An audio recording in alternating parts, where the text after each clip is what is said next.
حيرة اسم مجهول المعنى والهوية، غامض ومحير، مفتوح على تأويلات وفهوم متنوعة، فليبقى هكذا حتى يثير روح التأمل والاستكشاف والمغامرة وحب الحكمة، ويحرك في الإنسان شغف السؤال دوما. ولكن لا بأس بومضات ولمعات تميط اللثام عن معناه، بل لعلها تزيده غموضا. إذا كنت أمام جمال وبهاء وعظمة استثنائية، ستشعر بحالة من الهيبة والجلال والانبهار والشوق. قديما قال الحكماء: غاية المعرفة أمران، الدهشة والحيرة. وقال العارفون: المعرفة دوام الحيرة، وهي حالة تحصل للإنسان إثر مشاهدة تجلي عظمة الحق. وورد عن أعظم الخلق: رب زدني فيك تحيرا. وصاغها الشاعر فقال: زدني بفرط الحب فيك تحيرا، وارحم حشا بلظى هواك تسعر. يعجز الإنسان عن بلوغ أعلى مراتب المعرفة لأنها لا متناهية، وحينما يفوح عطر عالم الروح وتقترب نغمات الملكوت والسماء من أذن الإنسان، يصبح كالذي يسبح في محيط لا متناه وبحر بلا قعر، يشرب فلا يرتوي، بل يزداد عطشا وشوقا، وكلما غاص فإنه لا يصل إلى مقصوده، بل يكتشف المزيد من الجواهر واللآلئ إلى ما لا نهاية. قال العطار النيشابوري: عشقتو نهال حيرة آمد، وصلتو كمال حيرة آمد.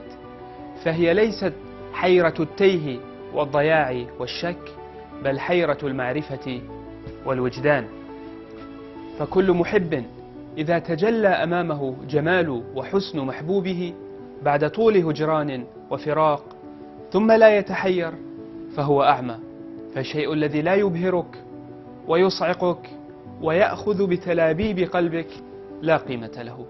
Wonder arises in response to something sufficiently vast as to exceed our current understandings of what the universe is like and how it operates. This would be the case, for example, if we were suddenly and unexpectedly confronted with something so intensely beautiful, so astonishingly true, or so vibrantly alive as to exceed our current conceptual categories for interpreting our world. Wonder is quite possibly humanity's sublime emotion. It yields joy and a desire to sustain efforts to contemplate the wider world. نسمات الحقيقة حينما تهطل فإنها بلا شك تؤدي إلى الانبهار الشديد والصمت، لأن الصمت في حرم الجمال جماله، والعجز عن الإدراك لأنها عصية على الفهم وغير قابلة للبيان، فيعجز اللسان عن الوصف.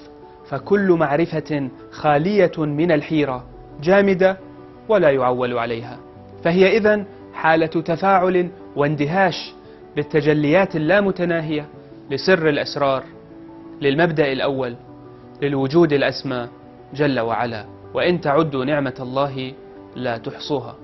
سأواصل بعزيمة أمضى عرض الكثير من الحوارات النافعة والرائعة مع مجموعة من أبرز الأساتذة في كبريات الجامعات العالمية في أوروبا وأمريكا وكندا وروسيا، وفي بلاد العالم الإسلامي كالمغرب وتونس والجزائر ومصر ولبنان، وصولا إلى تركيا وإيران وغيرها، راجيا إثراء كل متابع بمادة غنية تبعثه على التأمل والتدبر العميق، وترفده بمقاربات متنوعة في عالم المعنويات الجميل هذا الذي ترنو نحوه نفس الإنسان وتبحث عن كنوزه وجمالياته.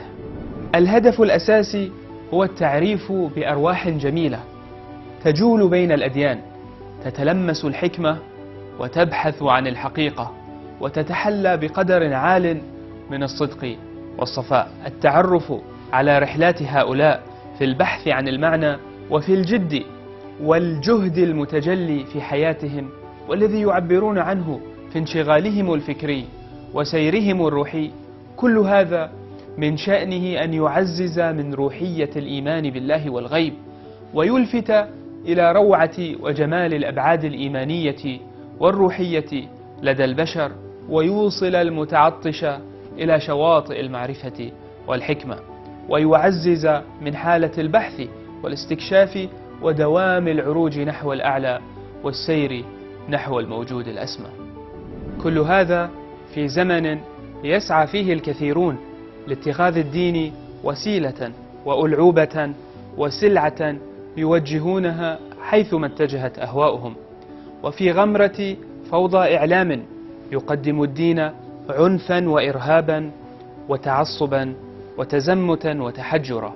هذه الحلقة عبارة عن مجموعة من المقتطفات والتشويقيات لأول 20 حوار عرضناها على قناة حيرة، على أمل أن نتلقى توصياتكم ومقترحاتكم وآراءكم القيمة، وسنمضي لإروائكم وإمتاعكم بالمزيد من الحوارات العميقة والمغذية للروح على ضفاف الحب والحكمة والحيرة. فابقوا معنا وترقبونا. So it's a kind of ilham where you're given the ayah that has an answer to something, a problem you didn't know was a problem. because it's not like dua where you're asking for the answer to the problem. That led to my rediscovering Ibn Arabi and the futuhat, not of the fusus. Taqwa is in the root sense of being aware of God. Waqiya, to be ittaqallah, to be aware of God. The guide is always love. Love is what takes you where you go. The fitra is that ilham that leads us where we're supposed to go. So love, like iman, is deepened by these crises and tests. And yet, if you can imagine our wajh al-khas, our connection, our face that's always turned towards God, they're all in that linkage of light, that thread of light that connects us with al-haq. If you have a sense of how big al-akhirah is, of the barzakh, of all that goes on beyond this world, then you're not going to be despairing because of something that happens in this world.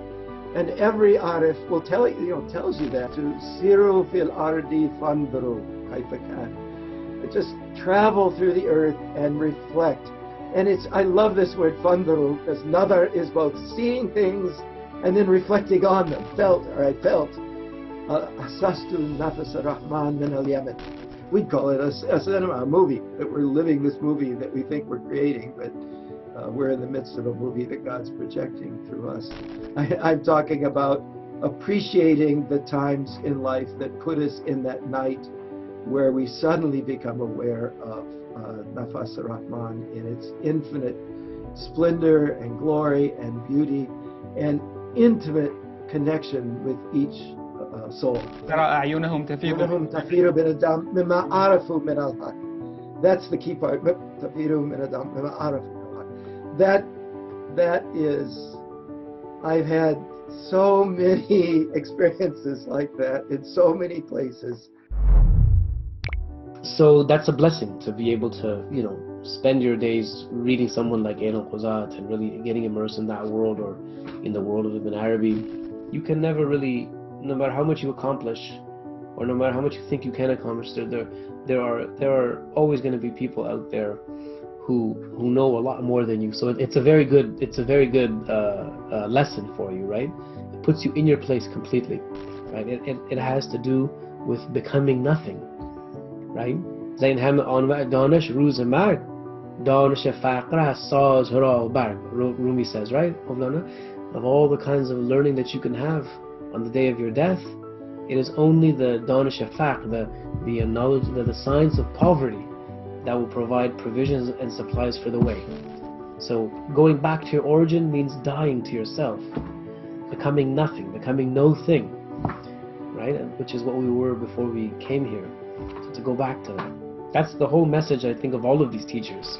And James Morris was up there and he gave this lecture, and he was talking about a hadith, and it had to do with the afterlife. I forgot what the hadith was about, but it was a hadith about God's mercy and the shafa'ah and all of these things. And there he was in front of 300 people. He just started weeping. And when I saw that, I looked up and I thought to myself, you know, that's knowledge. That's knowledge, right? When it can completely transform the hard substance of the soul, right? So the heart, it's like this mountain, right? It can't withstand the truth, the weight of the divine presence. It goes into it, it smashes it completely, and then from that, there, you know, the tears are a natural outcome of that kind of interaction. Basis of reality, is it asalatul wujud or asalatul mahiyya? You know, a technical philosophical problem, of course. And it was such a good answer he gave. He looked down for a second, and he looked up, and he had this big smile on his face, and he said, it's neither of them, it's asalatul ishq. Sometimes when you have that spark, it's very good to follow it, because your heart can become very hard later on. But when you fear God, you run towards Him. It's like the fear of, you know, not displeasing your parents, for example. It's not like you're scared of them. So we seek the tawfiq of adab from God. The person who doesn't have adab, they'll always be mahroom from God's generosity and mercy. So adab is the key. Show it, and the feeling that you have, that affective feeling of love, it transforms your whole being, and it's sometimes beyond reason. You know, you feel to yourself like, I can't even explain what it is like, but there's symptoms, right? That's why all of these great Sufi authors, like Quzat and Rumi and all of them, they always say that love, that it cannot be encompassed by language or by thought. يجب أن يعرف المتعلم ما هي أديان العالم، لا لكي يختار دينه، لأن الولد يأتي إلى المدرسة ودينه معه، ولكن لكي يفهم دينه فهما أفضل وأعمق. أولا ذكر ويليام جيمس يثير لدي شجونا. كتابه تنوعات التجربة الدينية هو يجب أن يكون في مكان ما ورائي. استهل ما يسمى علم النفس الديني Psychology of Religion. إذا أخذت متصوفا مسلما ومتصوفا مسيحيا ومتصوفا بوذيا، فإنك واجد أن الشبه النفسي بين هؤلاء جميعا ربما بمعنى من المعاني وأقوى من الفرق العقائدي، أن معظم الناس يرثون دينهم من بيئتهم الاجتماعية العائلية التي تجسد المجتمع، ولا يطرحون ما أنه وضعنا 20 دينا معا ودعنا نقارن حب الله وحب الإنسان الآخر ترجمة لحبنا لله. إذن الفرقة الناجية، هذا ما توصلت إليه. الفرقة الناجية هي أفراد، ليست فرقة، ليست وكالة حصرية، هي أفراد من كل الفرق. رأيت العقل عقلين فمطبوع ومسموع، ولا ينفع مسموع إذا لم يكن مطبوع، كما لا تنفع الشمس وضوء العين ممنوع. الجمال في الكون وفي الصناعة، يعني في الفنون، هو خير مدخل إلى تربية الإيمان الديني. كتب الصوفيون عن الحقيقة المحمدية، هو النبي محمد، يحاول المؤمن تقليده محاكاته. وهكذا في كل دين، كيف انفصل الإنسان عن الألوهة. الملحمة الثانية الفردوس المستعاد، كيف يعود الإنسان إلى هذه الحال التي انفصل عنها. إن الدين ليس أخلاقا فحسب، إنه نظرة إلهية إلى الوجود، وفي ضوء هذه النظرة تتحدد الأخلاق وننظر إلى الأخلاق. واستمطرت وأمطرت، الشاعر يصف فتاة تبكي واستمطرت لؤلؤا. اللؤلؤ هو الدمع، من نرجس، النرجس هو العين، وسقط وردا، الورد هو الخد، وعضت على العناب، على شفتيها بلون العناب، بالبرد، بأسنان بلون البرد. ولا أجمل من هذا الكلام.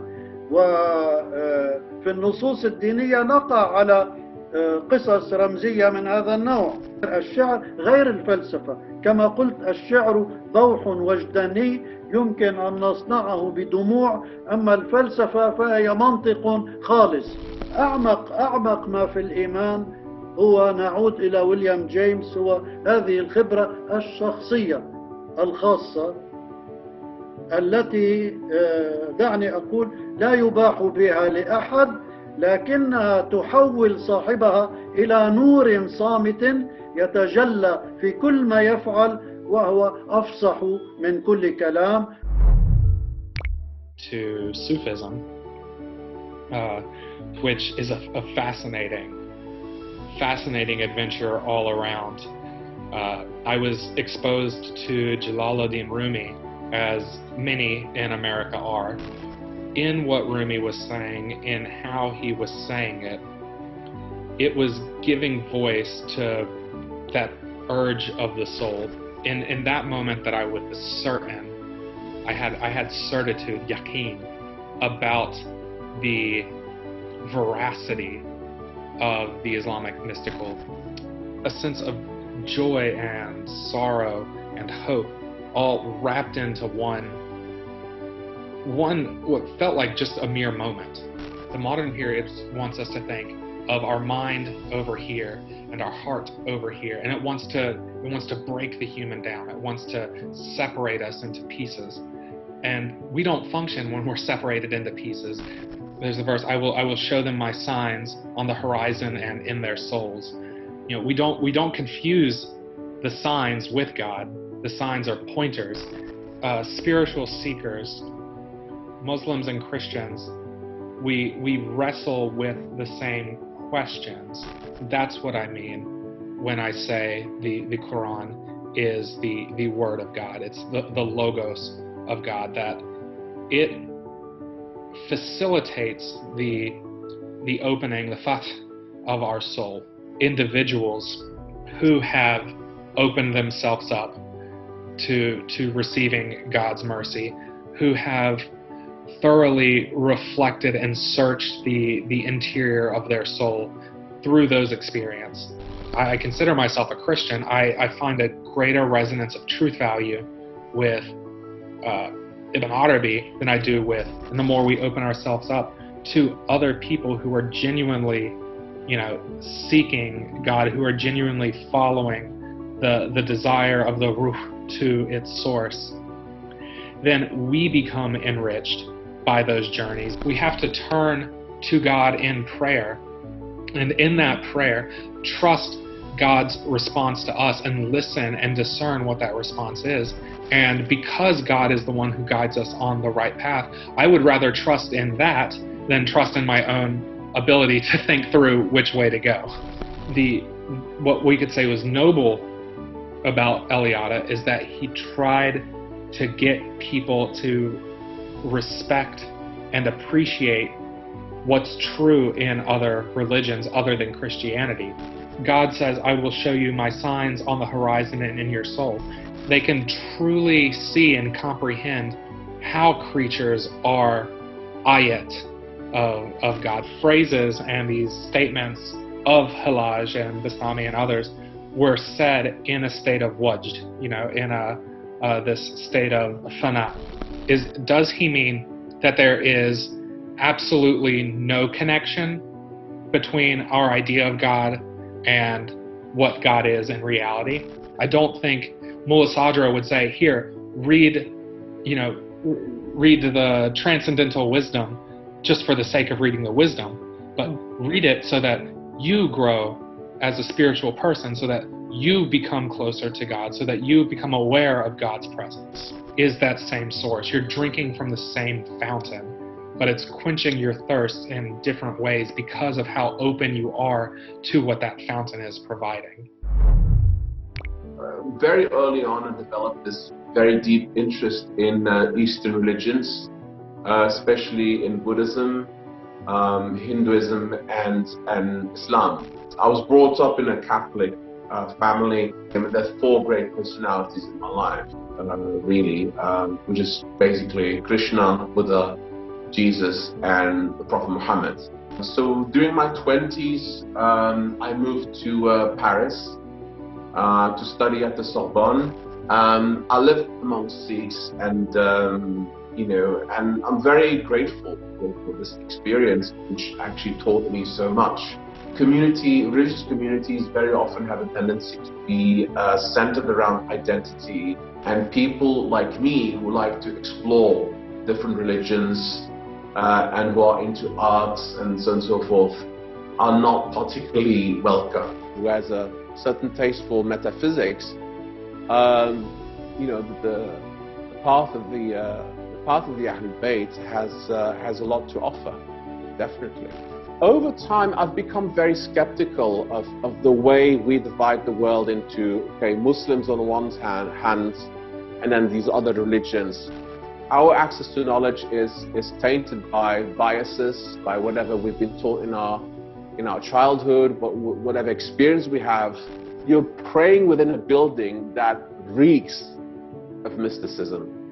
And even though you might not be rationally conscious of it, your unconscious is drinking at fun by the sheer act of, worshipping in that mosque.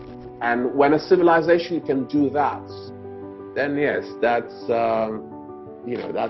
very few traditions can do that. 14 centuries of Islamic civilization were not good enough to give us a building with an Islamic type of architecture in which we could have this discussion. And likewise for the clothes.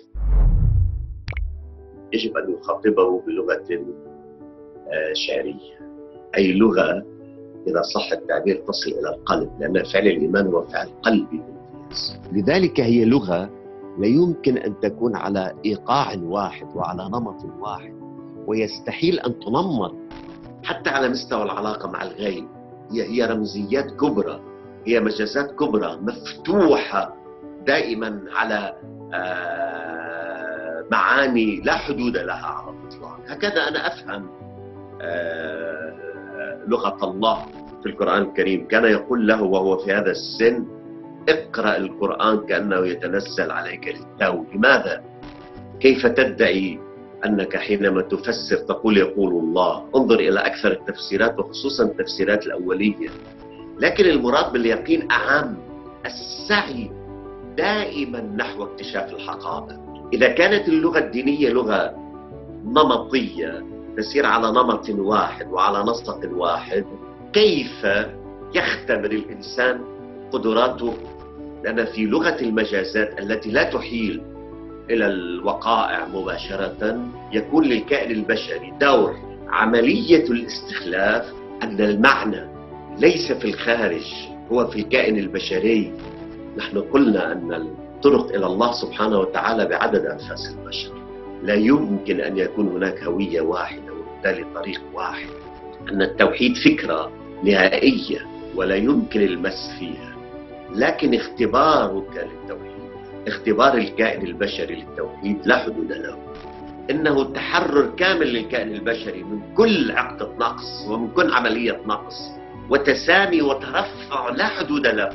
انظر كيف كان يتعامل أو تتم المعاملة مع الأنبياء بالقتل والحرق، وليس غريبا. لماذا؟ لأن حجم الثقافة التي كانت سائدة كان يعتقد الكثيرون أن الخروج عنها هو نوع من الزندقة. كلما ازددت حيرة ازددت ولها في التعرض إليه، كلما انحجب الشيء عنك كلما ازدادت رغبتك في التعرض إليه. أنت حينما تنظر إلى جمال في حدود هذا العالم المادي يبهرك هذا الجمال، فما بالك مصدر هذا الجمال؟ إذا حرية الكائن البشري لا حدود له. لماذا؟ حينما تقف أو تكون حريتك هي الحق سبحانه وتعالى، الانقياد إلى الله، إذا لا حدود لهذه الحرية. I'd be much more proud if I could be a member of his spiritual Ahl al-Bayt rather than just being a Sayyid, biological Ahl, around which all of the scriptures, all the revelations, they revolve around this walaya. So even the scriptures and revelations are lower than the principle and the reality of walaya. Why? Because Allah, one of his names is Al-Wali, that this is the ultimate haqiqah, that the one light of God is reflected by all these hayakil, these bodies, these temples of Tawheed, that we render one by our temple, our being, that which is multiple, these multiple lights and names and qualities of God. Has this tradition continued to produce saints, awliya, people that we will go and make pilgrimages to, people that we will ask for their intercession, people who we can say, oh, he's munawwar. اقرأ كتابك كفى بنفسك اليوم عليك حسيبا. Read your book. You don't need anyone else to come and tell you what you've done. The Hanif is one who always inclines away from distractions and diversions and idolatries to left and right, and just goes straight upwards in a straight line to the absolute. That's the Hanif, rejecting all false gods.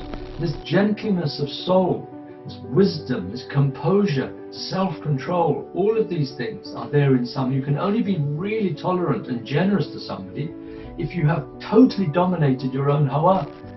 Yakadul Halim Nabiyan. The true Halim is practically nearly a prophet. The grace of God responds to the sincerity of the soul, and the result is the awakening of the fitrah.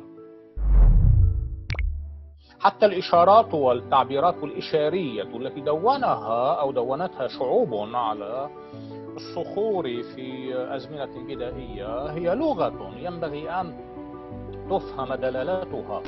المعاني لا حدود لها، والدلالات التي يكشفها وجودنا ويكشفها وجود الأشياء من حولنا لا حدود لها ولا نهاية، وهي تتولد بالاختبار والتدبر والتأمل والوعي وبالخبرة المباشرة مع معطيات العالم وأشيائه. قبل سقراط لم تكن الفلسفة فلسفة عقلية، كانت تأملات في الوجود وفي العالم، يعبر عنها في الأعم الأغلب بالشعر.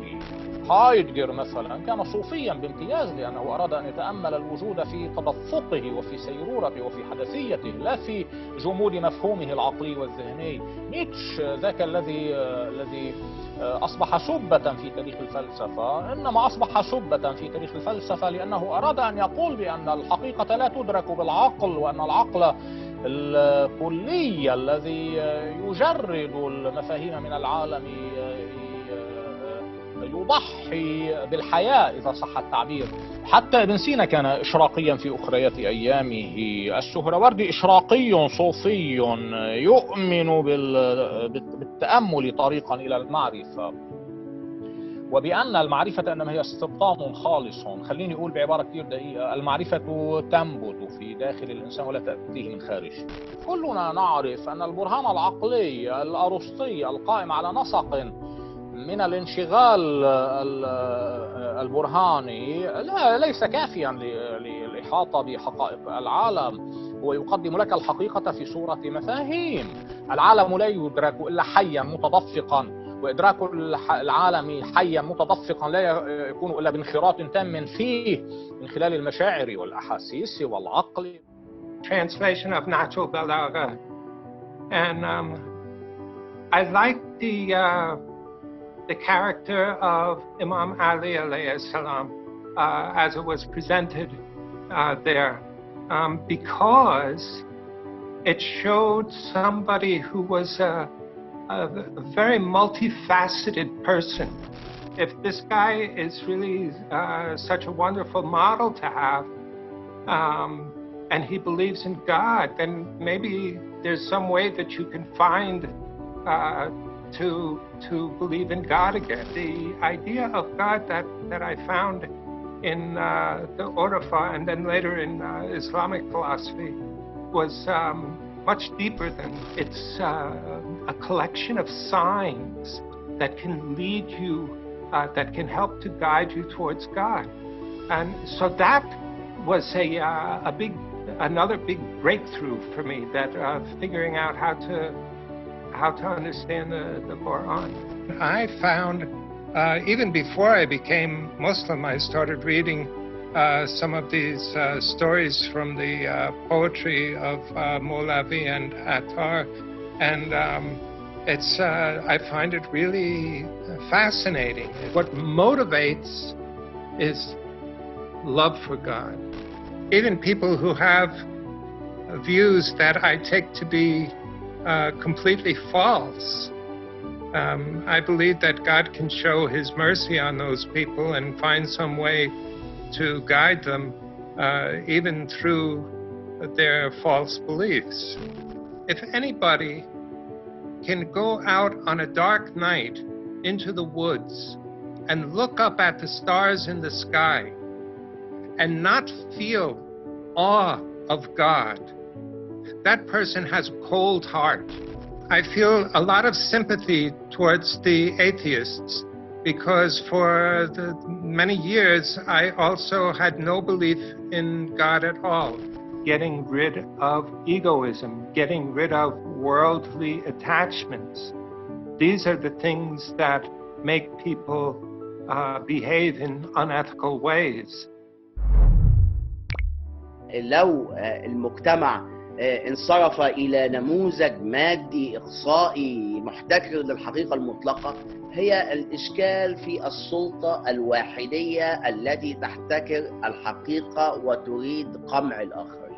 أفضل كلمة عجبتني لعبد الوهاب المسيري الله يرحمه، صديقي العزيز وأستاذي الجميل، كلمة قالها لي يعني في آخر اللقاء بيننا قبل أسبوع من وفاته في بيته في القاهرة، عندما قال لي يعني أنا وكنت أجادله في مسائل كثيرة يعني، فالمهم يعني العبارة قال أنا يعني ليس عندي مشكلة مع نموذج مادي إلحادي إنساني. يعني الحمد لله الأمة الإسلامية بأسها بينها شديد، يعني كلما دخل مذهب أو فرقة لعنت يعني أخواتها من الفرق، وهذا حدث في التاريخ داخل كل المذاهب. حتى من منطلق مادي أصبح هناك يعني بيتغلب أحيانا الإسفاف، بتتغلب أحيانا التفاهة. في واحد عامل كتاب في الانتصار للتفاهة، أو حتى في أيضا غسل عامل كتاب في مدح الكسل.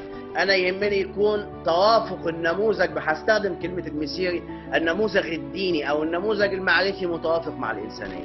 أنا أحب الجمال، أحب الارتقاء، أحب التوازن بين الروحانية والمادية، لكن أنا أيضا ضد يا صديقي هذا التفكير الإقصائي الذي يشيطن الآخر. وكذلك الحضارة العربية الإسلامية هي على من سبقها من التراث اليهودي المسيحي، من التراث العرب قبل الإسلام، من تراث الحضارات الشرق الأدنى زي مصر والفارس واسمها إيه وبلاد الرافدين والفينيقيين. فهو كل حضارة تأتي هي عالة عمن سبقها، وهي تقوم بمهمة. والحضارات كالبشر كمثلي ومثلك نحيا ولنا تجارب فيها الخير والشر. أنا أزعم أن احنا الآن في مرحلة تحول، احنا في المنطقة العربية هنا في مرحلة تحول كبرى، وستبدل يعني سيكون القرن 21 غير القرن 20. إن فكرة المقدس هي فكرة أصيلة، وفكرة أنه يوجد نموذج مادي صرف هي فكرة ساذجة، هي فكرة ممكن تقال من باب التجريد المعنوي. من أكبر الصوفية المعاصرة كان فيتجنشتاين مثلا. فيتجنشتاين فيلسوف رغم انه ممكن يعني يصنف ماديا، وعشان كده بقول برضه لما كنا بنتكلم عن المسيحيه والناس دي ان انت بتيجي تاخد نماذج ايه، ما تاخدش مثلا فيتجنشتاين، لا عايز تاخد مثلا ايه نيتشه. ارواح العشاق كالطيور، هي ارواح راقصه. البسطامي عندما يقول سبحاني ما اعظم شاني لم يكن يعني نفسه، وهذا فسره الجنيد بعد ذلك. كان يتكلم بلسان الحال الإلهي. مقاطع صدمتني عندما كنت في الهند وكنت في مجالس معين جشتي في مقامه عن كربلاء، ووصف شجاعة الإمام الحسين ووصف مشهد كربلاء تفصيليا، وترى الناس وهو يتكلم المنشد عن كربلاء والإمام الحسين وكيف هو وقف وثم يلعنون يزيدا، وترى الناس يقفون وهم في حالة نشوة وحالة عجيبة جدا. جلال الدين الرومي هذا الدوران كما يدور العالم، تدور الكواكب، يد مرتفعة تطلب العطاء ويد أخرى للأرض تعطي للناس، كما علمه شيخ شمس التبريزي، لها معاني فيها جمالية كبيرة. يعني كل شيء يدور، الناس في الكعبة تدور حولها، والملائكة تدور حول البيت المعمور، والأفلاك تدور حول بعضها وحول نفسها. سوف يعلم أن هذا الإمام هو وارث محمدي كامل بالعبارة الصوفية، وهذه الوراثة من أهم تجلياتها الأخلاق. الإمام علي بعد أن طعنه ابن ملجم، بعد أن ضرب ضربته، شرب لبنا فأسقاه منه. هذه الرحمة وهذه الأخلاق، حتى في حروبه جسد الأخلاق الكاملة في الجوانب العسكرية، وإن كان ذلك إذا نظر إليه من جوانب الاستراتيجيات العسكرية يعتبر إضاعة للفرص. سلمان منا آل البيت الذي أخذ الرهبانية المسيحية، ثم بعد ذلك أضيف إليه ما أضيف إليه من سر الله، وأطال الله عمره ليكون راهب هذه الأمة.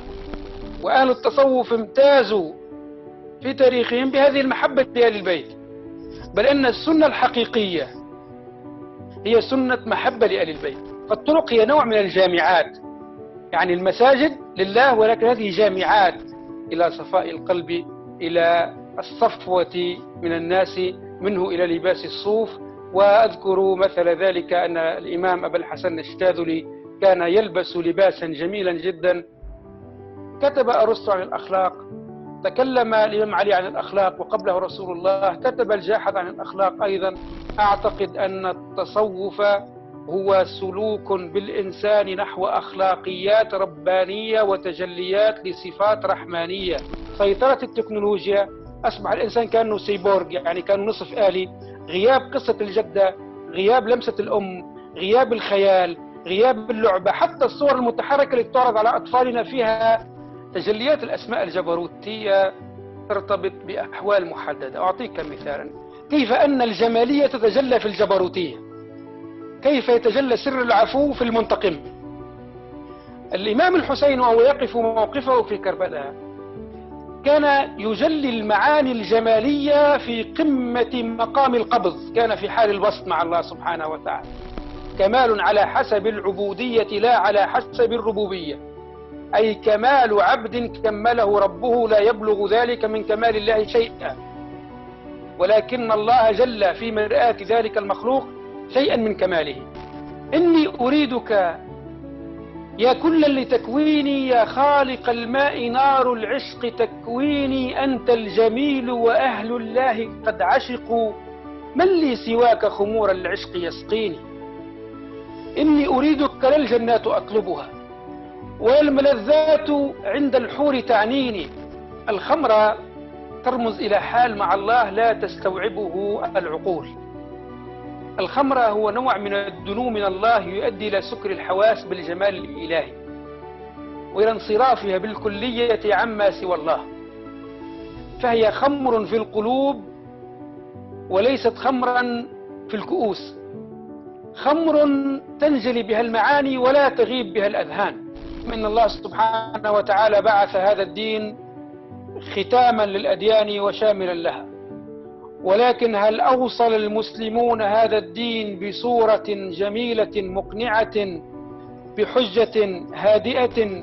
وهذه الجمرة كانت فحما أسود، إذا ألقينا فيه النفح العشق اتقد فاشتعل فأضاء، فأحرق ذلك البخور إحراق عاشق لمعشوق، فظهر البخور ففاح في أرجاء المكان، فأنت ألقيت بخوري في مجامر معرفتك ومجامر محبتك. Instead of thinking about the other life, our salvation, our soul, we became more and more preoccupied and busy with issues of this world and worldly issues and worldly matters. Any economic change is always preceded by some religious or cultural change. Max Weber called this the spirit of capitalism. The whole modern project of capitalism and modernity is really just someone trying to avenge ينتقم من الإسلام والمسيحية by telling humans that you are like an animal and your reality is one of war and survival and striving to survive. Again, an idea that was also developed by Thomas Hobbes, who talked about the state of nature. When you convince humans that this is what they are, you have already opened up the possibilities for an economic system that looks like capitalism.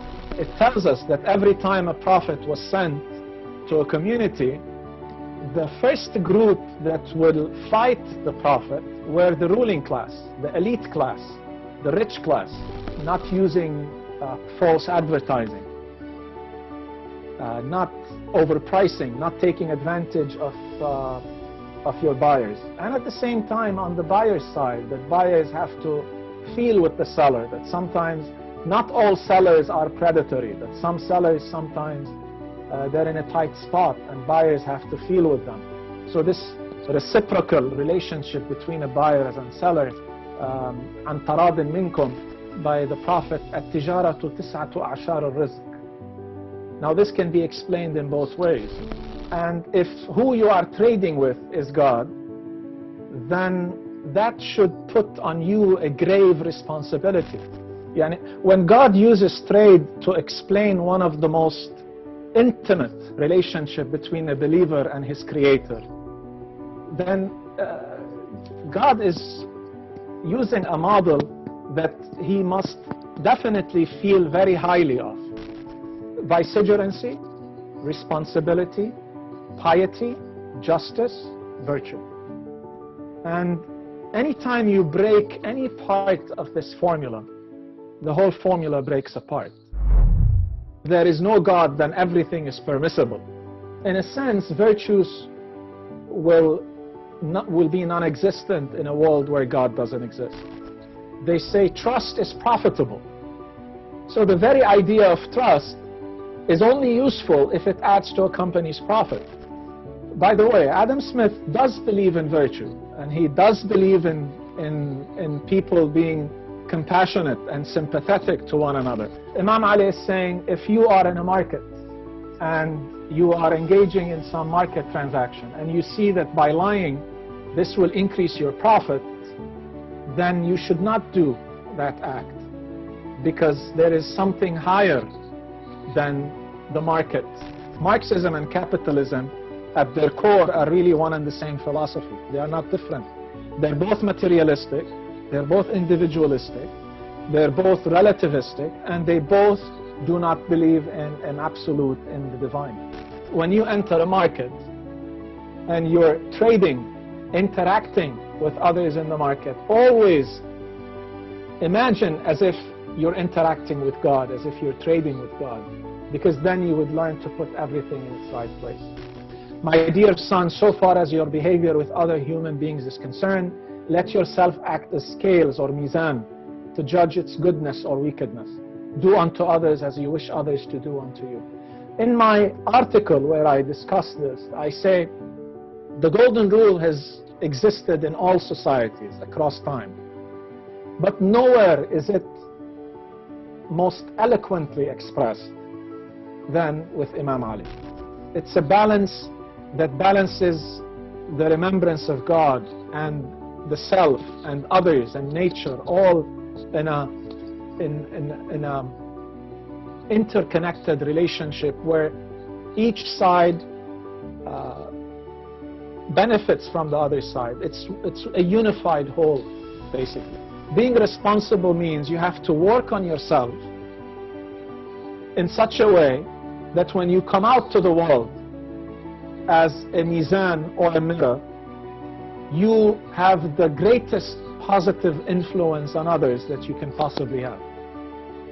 And sometimes it's by leading by example.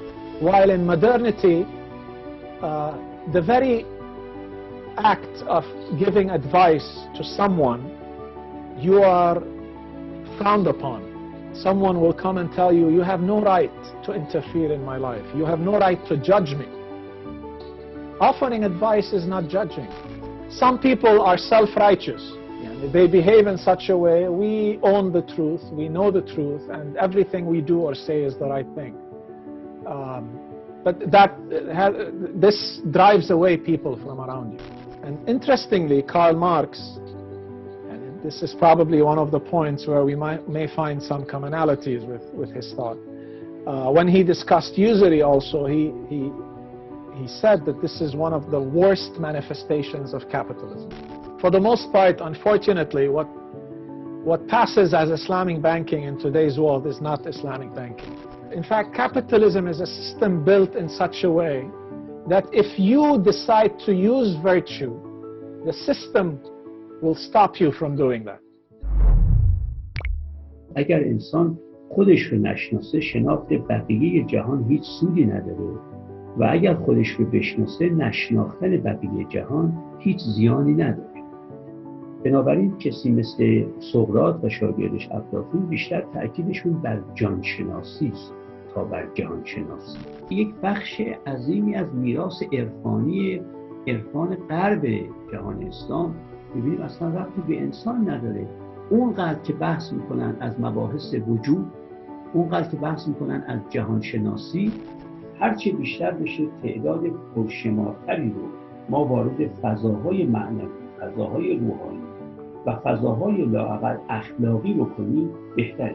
این کاری است که کسی مثل ابوالحسن خرقانی، کسی مثل ابوسعید ابوالخیر بسیار موفق در انجامش، تا کسی مثل قیصری یا قونوی یا ابن عربی. یاد گرفتن علم، خواندن کتاب، متبحر شدن در یک رشته علمی، این بسیار کار آسانتریه تا متخلق شدن به اخلاق حسنه، تا صاحب فضائل اخلاقی شدن. خب کار خیلی دشواریه. مثلا مولانا میگه قیمت هر کاله میدانی که چیست، قیمت خود را ندانی ابلهی است. این که آدم قیمت هر جنسی و متاعی رو بدونه ولی قیمت خودش رو ندونه چقدر میارزه خودش، این نهایت بلاهت و حماقته. من فکر میکنم این تأثیری در زندگی عملی من داره که تمام مباحث جوهر و عرض نداره. تو اگر میخوای واقعا پیرو پیامبر باشی، به خودت بگو پیامبر معراج رفته، منم باید معراج برم، نه داستان معراج پیامبر رو نقل بکنم. حکایت نویس مباش، چنان باش که از تو حکایت نویسن. این که تو حکایت دیگران رو بنویسی و نقل بکنی چه سودی داره؟ تو جوری زندگی کن که دیگران حکایت تو رو بنویسن. بارها و بارها شمس این مطلب رو مورد تأکید قرار میده که اینقدر بحث توحید خدا کردن چه سودی داره؟ که بگی خدا واحد است و بسیط است و هیچ جزئی نداره و کاملا بسیطه. میگه چون تو خودت 600,000 تکه شده ای و هر تکه ای به سوی از جهان مایل شده، تو برو خودتو بساطت به خودت بده، به درون خودت وحدت ببخش. امام فخر رازی گفته است که من معتقدم همین برای تنبه آدمی کافی، همین آیه که ولقد جئتمونا فرادا کما خلقناکم اول مرة، این برای تنبه آدمی. یعنی میخواد امام فخر رازی بگه اگر با تمام وجود تنهاییت رو احساس کردی و فهمیدی که هیچ کس مسئولیت اعمال تو رو بر عهده نمیگیره و فقط خودتی که باید مسئولیت همه چیز رو بر عهده بگیری، در صحیفه آمده که لسنا نتکل فی النجات علی اعمالنا بل بفضل تعالی. من خیلی برام این جمله هنوز تکون دهنده است. توجه می‌کنید؟ ریشه هر گونه عجبی رو به نظر من این جمله میسوزونه. هر گونه کبر، تفرعون، تبختر در آدمی. وقتی من با مولانا سر و کار دارم، من بیشتر مولانا رو شبیه میبینم به آیین بودا و آیین داو و آیین هندو تا شبیه ببینم به قرآن و احادیث نبوی. آراء کسی مخصوصا مثل شنکره که یک نوع هندویزم وحدت وجودی است، فناء فی الله و بقاء بالله که عارفان میگن، به نیروانا بسیار شبیه داره تا به انا لله و انا الیه راجعون قرآن. اللهم اجعل همومنا هما واحد. مثل همین دیگه، یعنی خدا یه کاری بکن که من در میان موجودات جهان هستی فقط تو رو دوست داشته باشم، هیچ موجودی دوست نداشته باشم، عشقم فقط معطوف به تو باشه و معشوقم فقط تو باشی وقتی میگم عارفان مرادم کسی مثل مولانا، کسی مثل شمس، کسی مثل انطباعات همدانی، مثل بایزید بستامی و امثال. چون تا من عاشق نیستم فقط خودم رو ایگوی خودم و فقط به فکر حفظ این ایگو هم و به حفظ منافع این ایگو. المشکلات ایگوه و برای اینکه این ایگو از بین بره ما چاره‌ای به نظر عارفان نمی‌بینن عارفان جز اینکه عاشق بشن. اینکه حافظ میگفت که از صدای سخن عشق ندیدم خوشتر، یادگاری که در این گنبد دوار بماند. فقه های آن بیشتر فاصله رو از هم دارن. بعد میریم به کلام ادیان. کلام ادیان باز به هم نزدیکترن تا فقه ادیان. بعد میریم بالاتر اخلاق ادیان. اخلاق ادیان باز به هم نزدیکترن و وقتی میرسیم اون آخر میرسیم به جان ادیان که تجربه وحیانیه. اونجا دیگه فاصله از همه چی در واقع کمتر. نام احمد نام جمله انبیا، چون که 100 آمد 90 هم پیش ماست. اگه احمد رو داشته باشی 100 رو داری دیگه، پس طبعا 90 هم داری، 80 هم داری، 70 هم. من نظر مولانا رو یک نوع اینکلوسیویسم دیدم. For you are beyond anything we can ever think or say. And yet, this servant cannot stop trying to express your beauty in every moment. If you're thirsty, don't ask Allah for water. Ask Allah to increase your thirst. This is a spiritual metaphor, right? Each soul must find its way to truth within the context that they find themselves. Rumi was able to be more explicit about the nature of love and to unfold it, to let it blossom in his beautiful garden. And that awesomeness, the evidence for it we see today, where he's bringing many people to the reality of Islam. Just clearing the space, polishing the mirror is the most important thing we can do. Polishing the mirror of the heart, of those compulsive thoughts and compulsive desires. Insan al-Kamil is the one who has potentially the capacity to manifest whatever divine name is appropriate in a particular moment. Anyone who's not drunk with God is a mere child. It's an incredible expression of what it is like to be free of self, even in the midst of jihad. So he gives a very high place to Imam Ali being the embodiment of thou didst not throw when thou threw, but Allah threw. And I think the great service that you're providing here, Hadi, is, you know, through this YouTube channel that you're running, is that you can have conversations with all kinds of people. And there's some really amazing people out there in the world, you know, when you're able to tap into these people. إذا ألقيناه في الجمر فاح، وهذه الجمرة كانت فحما أسود. إذا ألقينا فيه النفح العشق اتقد فاشتعل فأضاء، فأحرق ذلك البخور إحراق عاشق لمعشوق، فظهر البخور ففاح في أرجاء المكان، فأنت ألقيت بخوري في مجامر معرفتك ومجامر محبتك ففاح هذا الأمر، فجزاك الله خيرا.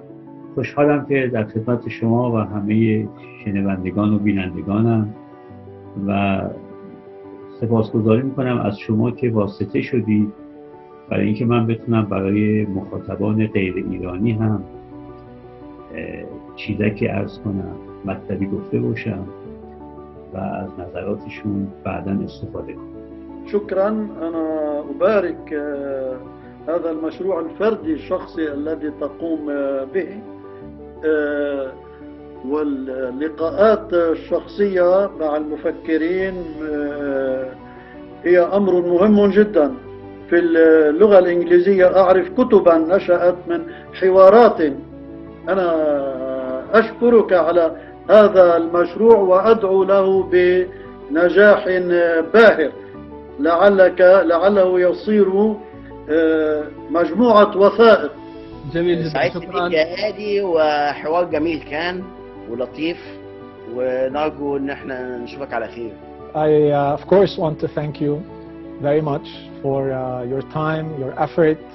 You have been working on this for weeks, and that is much appreciated. Barakallah fiqh, and inshallah this would be of use to others. And I wish you all the best in other discussions that you have with others, and I look forward to them. I think each and every one of them, inshallah, will have something useful and rich to offer the audience. Thank you for this dialogue.